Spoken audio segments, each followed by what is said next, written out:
देखते हैं कि समकोण त्रिभुज, हम पिछले क्लास में दो तीन त्रिभुज के बारे में पढ़े थे। एक समबाहु त्रिभुज, दूसरा समद्विबाहु त्रिभुज और तीसरा विषमबाहु त्रिभुज। ये तीन त्रिभुज के बारे में पढ़ चुके हैं। आज चौथा देखते हैं समकोण त्रिभुज। समकोण त्रिभुज किसे कहते हैं? वैसा त्रिभुज जिसका एक कोण 90 डिग्री हो, वैसा त्रिभुज जिसका एक कोण 90 डिग्री हो उसे समकोण त्रिभुज कहते हैं। जैसे देखिए एक कोण इसमें 90 डिग्री है, इसको ए, बी और सी 90 डिग्री है, कोण डी बराबर 90 डिग्री, 90 डिग्री बचेगी। देखिए इसमें होता क्या है कि 90 डिग्री के सामने वाला भुजा हमेशा कर्ण होता है। 90 डिग्री के सामने वाला भुजा कर्ण होता है, हाइपोटेन्यूज जिसको कहते हैं। अगर थीटा इसको लेते हैं तो इसको आधार, और मेंसुरेशन में आधार और लंब चेंज किसी को भी लेके चलेंगे सवाल बन जाएगा। आधार और लंब लेके किसी को चलेंगे चलेगा। त्रिकोणोमेट्री के लिए आधार और लंब अलग अलग होता है। जब थीटा जो लेते हैं उससे सामने वाला भुजा लंब होता है और जो सटा हुआ रहता है थीटा से वो आधार होता है। लेकिन मेंसुरेशन में किसी को आधार और किसी को लंब लेके चलेंगे सवाल बन जाएगा। लेकिन 90 डिग्री के सामने वाला भुजा हमेशा कर्ण होता है, ये आधार और ये लंब होता है, लंब होता है। ये तीनों में रिलेशन होता है जिसको पाइथागोरस प्रमेय कहते हैं कि कर्ण स्क्वायर बराबर लंब स्क्वायर प्लस आधार स्क्वायर होता है। आधार स्क्वायर, कर्ण स्क्वायर बराबर लंब स्क्वायर जोड़ आधार स्क्वायर, या इसी को कर्ण अगर निकालना हो, कर्ण बराबर अंडर रूट लंब स्क्वायर प्लस आधार स्क्वायर, या आधार निकालना हो तो अंडर रूट लिखेंगे कर्ण स्क्वायर माइनस लंब स्क्वायर, या लंब निकालना हो, लंब का वैल्यू ये होता है अंडर रूट कर्ण स्क्वायर माइनस आधार, कर्ण में से आधार को घटाएंगे आधार स्क्वायर, है ना।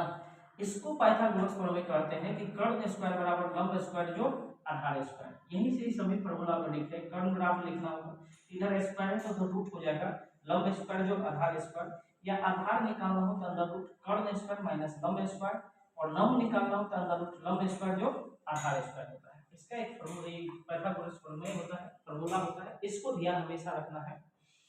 अब इसमें थ्योरी क्या क्या होता है, सवाल सब क्या क्या होता है, पहले थ्योरी इसके बारे में देखेंगे। इसके क्षेत्रफल परिमाप क्या सब होता है।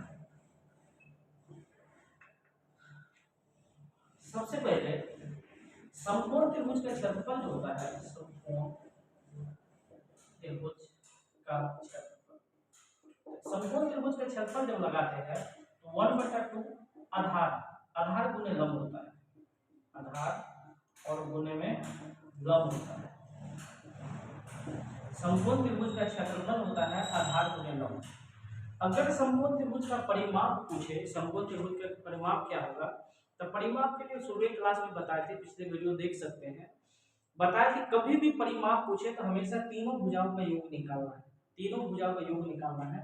जैसे लंब प्लस आधार प्लस कर्ण, की तीनों भुजा को अगर जोड़ देंगे तो इसका परिमाप निकल जाएगा। कभी भी किसी भी त्रिभुज का परिमाप निकालना है तो हमेशा तीनों भुजाओं का योग जोड़ देना है, जो आएगा योग वही उसका परिमाप होगा। इसका परिमाप, यदि समकोण त्रिभुज में समकोण बनाने वाले शीर्ष से कर्ण पर लंब डाला जाए, कि कर्ण पर अगर लंब डाला जाता हो, कि लंब की लंबाई जो होता है बी से बीडी लंब जो होता है, बीडी लंब अगर डाला जाता हो, बीडी लंब ऐसी डाला जाता हो, तो बीडी की जो लंबाई होगा वो होता है बीडी बराबर ए बी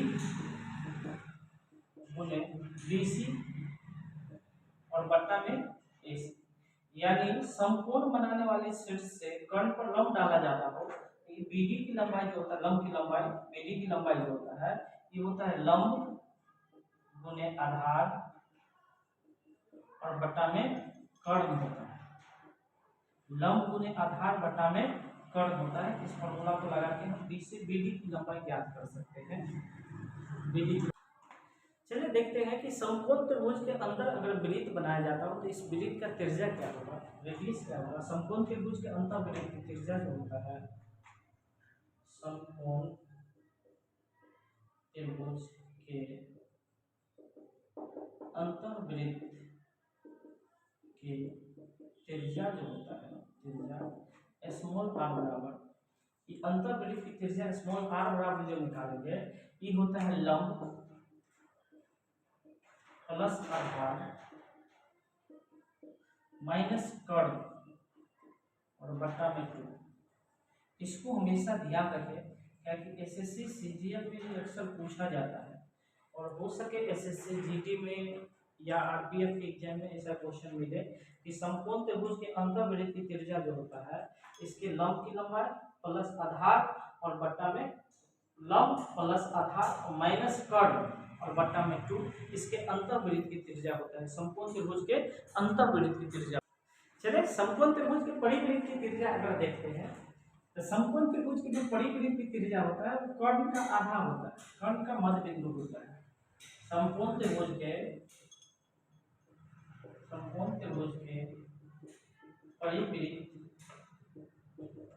की त्रिज्या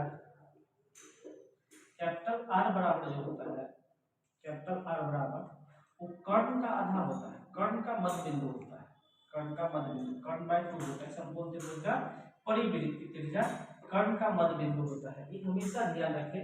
और अक्सर पूछा हुआ है, एक सवाल दिया हुआ था पिछले साल सीजीएल में कि 11 60 61 त्रिप्लेट वैल्यू होता है, समकोण त्रिभुज की भुजा होता है, उसके परिवृत्त की त्रिज्या ज्ञात करें, उस त्रिभुज के परिवृत्त की त्रिज्या ज्ञात करें। तो समकोण त्रिभुज बनाता है और समकोण त्रिभुज में कर्ण सबसे बड़ा वैल्यू होता है, कर्ण 61 है, 61 का आधा 30.5 हो जाएगा। डायरेक्ट आंसर उसको लगा सकते हैं, बताएंगे आगे सवाल लिखते हैं उसको। तो समकोण त्रिभुज के परिवृत्त की जो त्रिज्या होगा वो कर्ण का मध्य बिंदु होता है यानी कर्ण बाय 2 होता है, ये हमेशा ध्यान रखें इसका।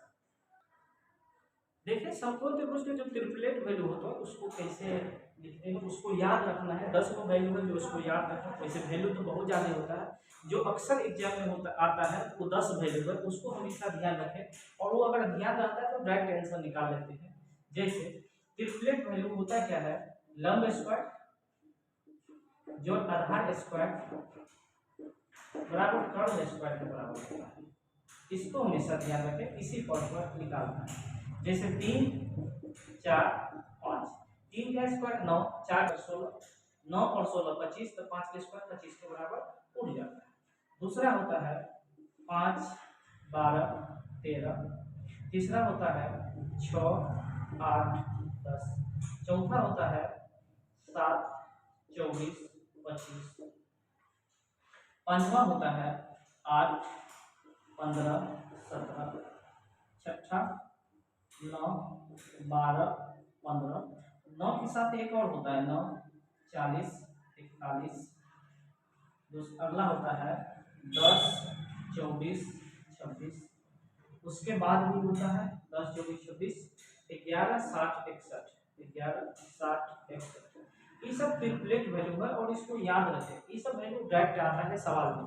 जैसे एक सवाल आता है, अभी हम बताए हैं कि समकोण त्रिभुज की परिवृत्त की त्रिज्या ज्ञात करें जिसका भुजा, समकोण त्रिभुज डायरेक्ट नहीं कहा था एक त्रिभुज है जिसकी भुजा है 11 60 61, एक त्रिभुज है जिसकी भुजा 11 60 और 61 है।